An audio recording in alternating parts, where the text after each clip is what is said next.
Hello बच्चों, let's read the question. The question says the alkali metals have.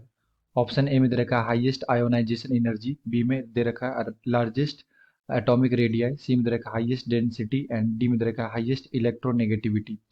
तो आइए बच्चों देखते हैं इसका करेक्ट आंसर क्या होगा। एंड फर्स्ट ऑफ ऑल बात करते हैं की कॉन्सेप्ट। तो बेसिकली क्वेश्चन आया बच्चों फिजिकल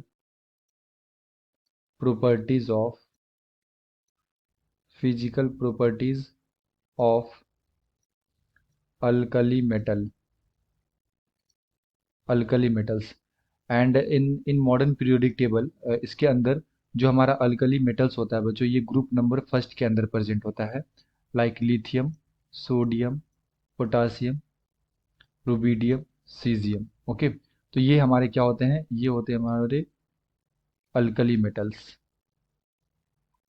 अल्कली मेटल्स। एंड क्योंकि ये फर्स्ट ग्रुप में है एंड जो जनरल ट्रेंड होता है जब हम लेफ्ट से राइट जाते हैं पीरियड्स के अंदर, तो साइज क्या होता है बच्चों? साइज होता है डिक्रीज, ठीक है, due to increase in effective nuclear charge. And जब टॉप से बॉटम की तरफ हम लोग आते हैं तो साइज क्या होता है? इंक्रीज होता है साइज।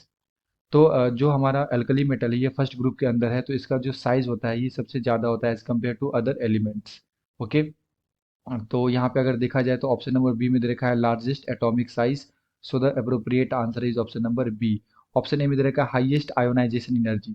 तो आयोनाइजेशन एनर्जी क्या होता है बच्चों? आयोनाइजेशन एनर्जी, आयोनाइजेशन एनर्जी होता है energy required to remove an electron from isolated gaseous atom. तो एनर्जी रिक्वायर्ड होते हैं आइसोलेटेड गैसियस एटम अगर हमारे पास है तो इसके आउटर मोस्ट शेल से इलेक्ट्रॉन को रिमूव करने के लिए जो एनर्जी देना पड़ता है उसे क्या बोलते हैं? Ionisation energy. And ionisation energy जो होता है ये इन्वर्सली प्रोपोर्शन होता है साइज के। यानी कि अगर साइज बड़ा है तो आयोनाइजेशन एनर्जी क्या होगा? छोटा होगा। सो इसका साइज बड़ा होता है ना, अल्कली मेटल्स का, तो इसका इसका आयोनाइजेशन एनर्जी क्या होगा? सबसे कम आएगा। एंड इसका जो जनरल कॉन्फ़िगरेशन होता है ये होता है NS1। तो इसके एस सबसेल के अंदर एक ही इलेक्ट्रॉन प्रेजेंट है, तो हम लोग यहाँ से भी देख सकते हैं कि एक इलेक्ट्रॉन को रिमूव करने के लिए कम एनर्जी की रिक्वायरमेंट होती है। तो इसका आयोनाइजेशन एनर्जी क्या हो जाएगा? कम हो जाएगा। तो ये हमारा आंसर नहीं होगा। हाईएस्ट डेंसिटी, तो साइज सबसे ज़्यादा है, बड़ा है इसका, ठीक है, तो डेंसिटी क्या हो जाएगा? कम हो जाएगा। तो ये भी हमारा आंसर नहीं है। हाईएस्ट इलेक्ट्रोनिगेटिविटी, तो जो भी हमारे पास अल्कली मेटल्स होते हैं बच्चों ये इलेक्ट्रो पॉजिटिव एलिमेंट्स होते हैं।